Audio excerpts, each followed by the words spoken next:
بسم الله الرحمن الرحيم.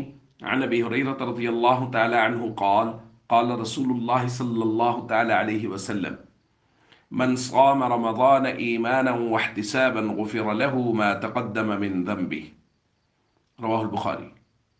نبی کریم صلی اللہ علیہ وسلم نے ارشاد فرمایا، جس شخص نے رمضان کے روزے ایمان کی حالت میں اور خالص نیت کے ساتھ رکھے، اس کے پچھلے گناہ بخش دیے گئے۔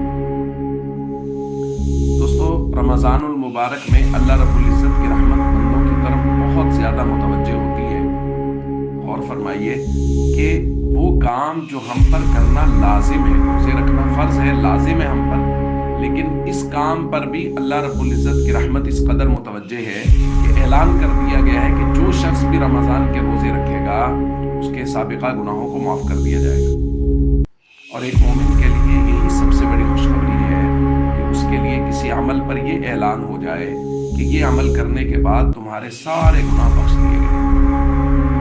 دوستو، رمضان المبارک کو پوری اہمیت سے گزاریں، اس کے روزوں کو پوری اہمیت سے رکھیں، اور یہ درخواست ضرور کرنا چاہیں گے کہ اپنے بچوں میں رمضان کی عظمت، اہمیت اور فضیلت کو منتقل کریں۔ جیسے ہمارے بڑوں نے ہماری طرف اس کی اہمیت کو اپنے عمل سے منتقل کیا، ہمیں بھی چاہیے سحر و افطار میں اپنے بچوں کو اپنے ساتھ بٹھائیں، ان کو دعائیں یاد کروائیں اور ان کو رمضان المبارک کی اہمیت گویا ورثے میں دیں کہ ہمارے بچے ہمارے عمل سے رمضان المبارک کی اہمیت کو، فضیلت کو، عظمت کو سمجھیں۔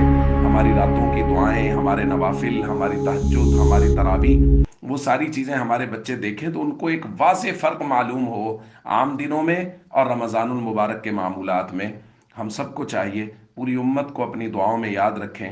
اللہ رب العزت اس رمضان کو ہم سب کے لیے خیر و برکت کا باعث بنائے۔ السلام علیکم ورحمۃ اللہ وبرکاتہ۔